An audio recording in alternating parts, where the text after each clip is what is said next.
छप्पड़ फाड़ खजाना लगा भारत के हाथ। रूस ने दिया अपना बेशकीमती तोहफा। पश्चिमी देशों की लगी वाट। अपने ही फेंके जाल में फंसा अमेरिका। वहीं यूएई के साथ दुनिया की खतरनाक तकनीक विकसित करने जा रहा है भारत। अब यूएई भी चाहता है स्पेस में राज। भारत से मांगी मदद। दोस्तों, ऑयल प्राइस कैप के लागू होने से पहले अमेरिका और सभी पश्चिमी देशों को काफी विश्वास था कि भारत और चीन जैसे देश रूस का तेल खरीदना बंद कर देंगे, क्योंकि रूस इतनी कम कीमतों पर अपने क्रूड ऑयल की सप्लाई नहीं कर सकेगा। लेकिन चीजें बिल्कुल उलट होती चली गई, जिसके तहत हाल ही में एक रिपोर्ट सामने आई है जिसने यूरोपियन देशों की असलियत का खुलासा कर दिया। दरअसल इस रिपोर्ट में इस बात का खुलासा किया गया है कि जहां एक तरफ ऑयल प्राइस की वजह से भारत को काफी फायदा हो रहा है, वहीं पर दूसरी तरफ यूरोपियन देशों के लिए उनके द्वारा लगाए गए प्रतिबंध ही भारी पड़ गए हैं, जिसका असर हमें अगले कुछ महीनों में देखने को मिल जाएगा। दरअसल प्राइस कैप के लागू होने के बाद भारत और रूस के व्यापार में भारी बढ़ोतरी देखी गई, जिसके तहत दोनों देशों का व्यापार अब 27 अरब डॉलर तक पहुंच चुका है, जो अपने आप में काफी बड़ा ऐतिहासिक आंकड़ा है। दोस्तों, इस ऑयल प्राइस कैप को खासकर भारत और चीन के लिए लाया गया था, ताकि कैसे भी करके रूस, जो इन्हें इतने बड़े स्तर पर क्रूड ऑयल की सप्लाई करके अपनी इकोनॉमी की रीढ़ को टूटने से बचा रहा है, उसे खत्म किया जा सके। साथ ही जब भारत तब भी नहीं माना, तो शिपिंग के लिए पश्चिम ने अपने जहाजों को देने से मना कर दिया, लेकिन भारत ने इसका भी हल निकाल लिया। आज भारत किसी भी लिहाज से रूस से व्यापार को जारी रखने के लिए निर्भर नहीं है और भारत और रूस की मित्रता भी बढ़ती जा रही है, जहां अमेरिका और यूरोपियन कंट्रीज अपने ही जाल में फंस चुके हैं।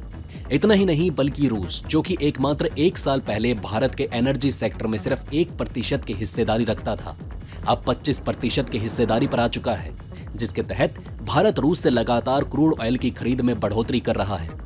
वहीं पर इस साल दिसंबर के महीने में भारत ने रूस से प्रतिदिन लगभग 1.7 मिलियन यानी कि लगभग 17 लाख बैरल क्रूड ऑयल की खरीदारी की है और पूरे साल भर में भारत रूस से लगभग 9 लाख बैरल से लेकर 1 मिलियन बैरल प्रतिदिन क्रूड ऑयल का निर्यात कर रहा है।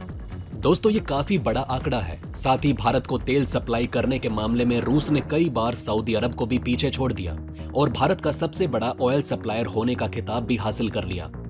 सबसे जरूरी बात तो ये है कि भारत को ये सभी क्रूड ऑयल 30 से लेकर 40% डिस्काउंट पर मिल रहा था और ऑयल प्राइस कैप के लागू होने के बाद भारत को ये तेल $60 प्रति बैरल से भी कम कीमत पर मिलने लगा है।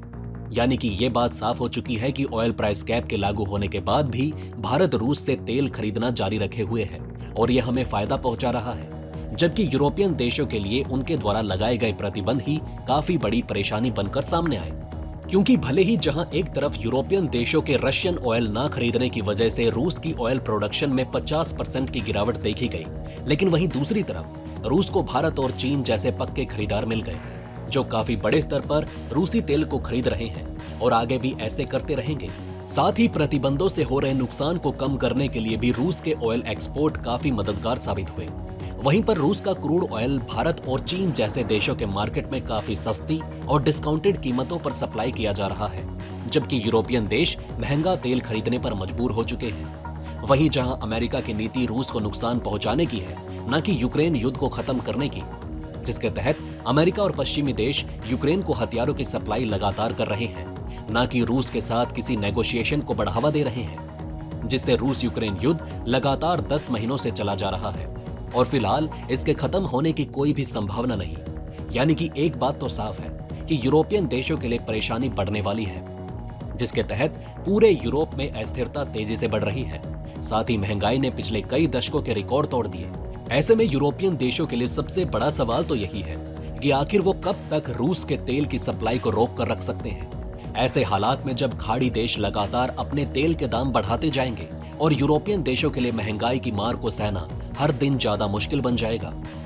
दोस्तों, अगर आप भी भारत के रूस से क्रूड ऑयल खरीदने पर सहमत हैं, तो कमेंट बॉक्स में जय हिंद जरूर लिखें। वहीं क्रूड ऑयल के अलावा हाल के समय में भारत और रूस के बीच जो बिजनेस हुआ, वो अभी चरम पर है। रूस और यूक्रेन युद्ध के दौरान भी भारत बिना किसी दबाव के रूस से लगातार कम कीमतों पर तेल खरीद रहा है। हाल ही में रूस ने यह ऐलान किया है कि वो अब रुपए की मदद से अपना इंटरनेशनल बिजनेस करने जा रहा है और डॉलर और यूरो को छोड़ने वाला है। भारत और रूस के बीच व्यापार की बात करें तो दोनों देश 2023 के खत्म होने से पहले $30 बिलियन को पार करने के लिए तैयार हैं, जबकि 2021 में दोनों देशों के बीच आपसी व्यापार का कारोबार $13 बिलियन तक पहुंच गया था। यूक्रेन में चल रहे विवाद के कारण दुनिया में एनर्जी और खाने के संकट के बावजूद बायलेटरल बिजनेस में लगातार बढ़ोतरी हुई। चलिए दोस्तों, इसी के साथ बढ़ते हैं हमारी दूसरी खबर की तरफ, जहां भारत और यूएई की तरफ से एक अच्छी खबर निकलकर सामने आई है, जिसके तहत जिस तरह से यूएई तकनीक और स्पेस सेक्टर में लगातार विकास कर रहा है और अपने लिए नए मिशन की शुरुआत कर रहा है, बिल्कुल वैसे ही भारत के लिए भी यूएई के साथ साझेदारी का विस्तार करने की संभावनाएं लगातार तेजी से बढ़ रही हैं।